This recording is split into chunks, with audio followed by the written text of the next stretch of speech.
जीवन जल्लोष में आपका स्वागत है।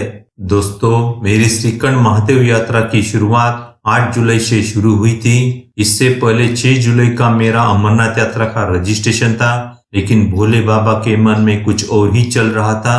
अचानक से मेरा अमरनाथ यात्रा की जगह श्रीखंड महादेव यात्रा पर अकेले जाने का प्लानिंग बन गया।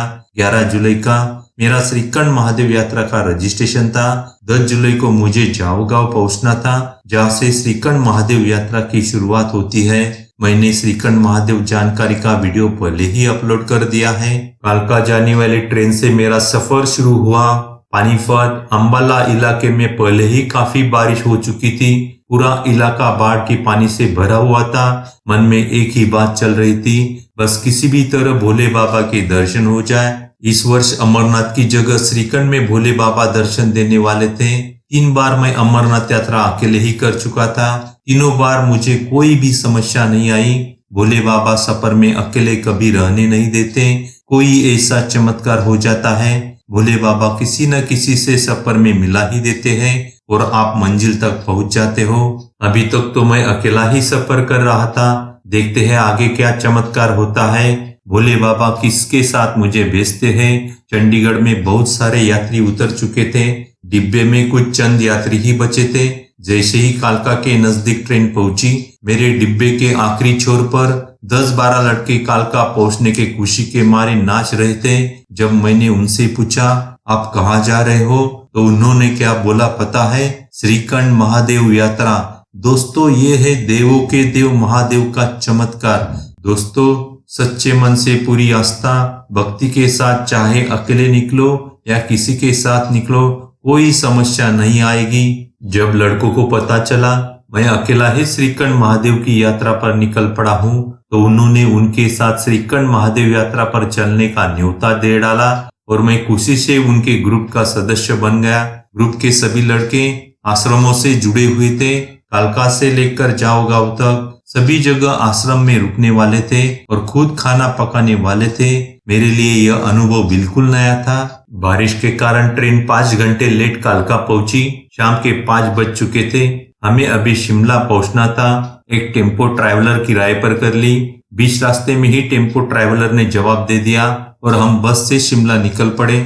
शिमला में हम पंथा घाटी में एक आश्रम में रुके थे। दूसरे दिन लगातार बारिश हो रही थी। हम आश्रम से बाहर नहीं निकल पा रहे थे। श्रीखंड महादेव यात्रा के बारे में खबर मिली। भारी बारिश के कारण यात्रा 2 दिन के लिए रोकी गई है। यात्रा में 4 लोगों की मौत हो चुकी है। हम लोगों ने तय किया यात्रा शुरू होने तक शिमला में ही रुके रहेंगे।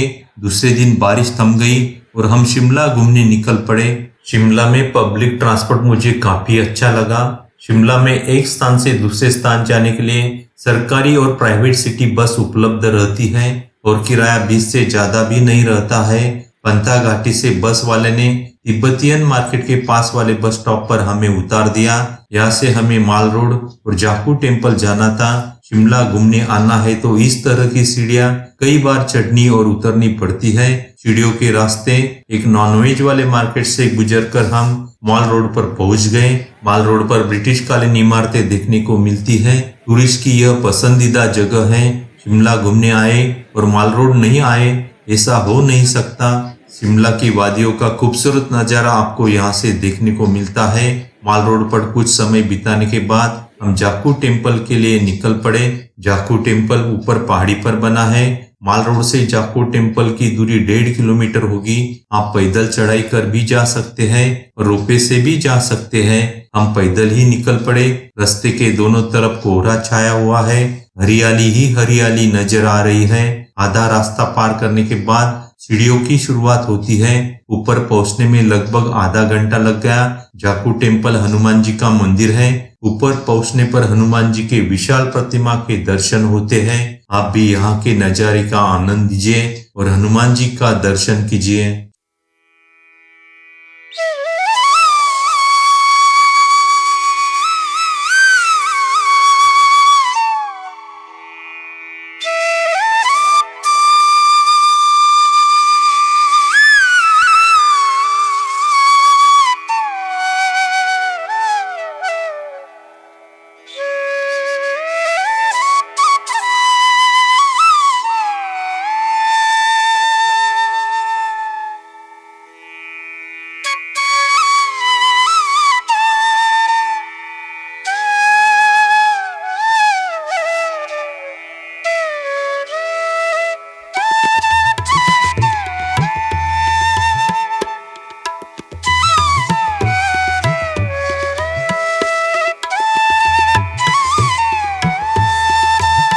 मेला से तीसरे दिन हम रामपुर के लिए निकल पड़े।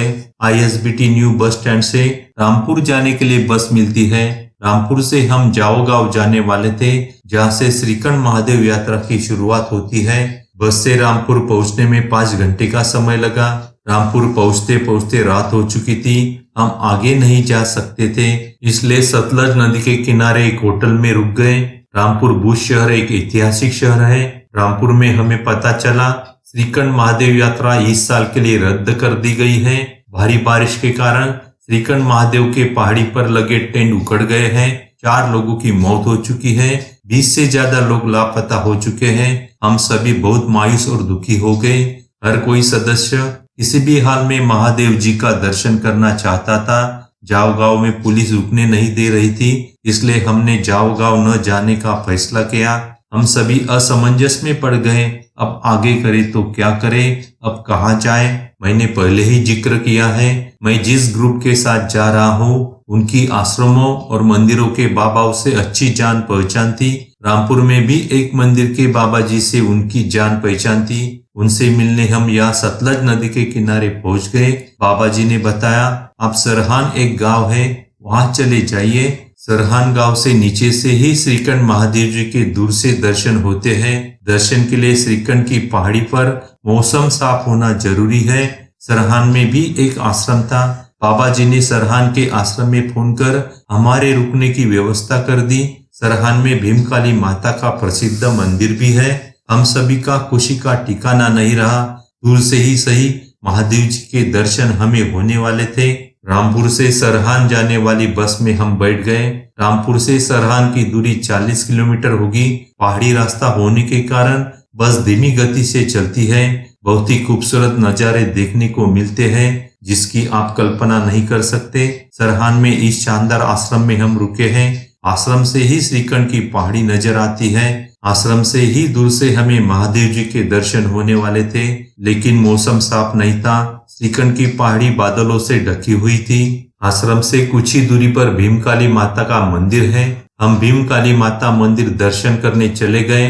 मंदिर के अंदर मोबाइल अलाउ नहीं है, इसलिए बाहर से ही दर्शन कर लीजिए।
दूसरे दिन सुबह करीब 10 बजे श्रीखंड पहाड़ी पर मौसम साफ हो गया और हमें श्रीखंड महादेव जी के दर्शन हो गए।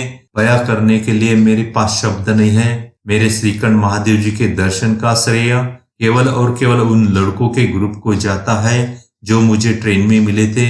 बिना जान पहचान के कालका से सरहान तक मुझे साथ लेकर आए और मुझे श्रीखंड महादेव जी के दर्शन हो गए। 16 जुलाई को कालका से वापसी की यात्रा शुरू कर मैं सही सलामत घर पहुंच गया।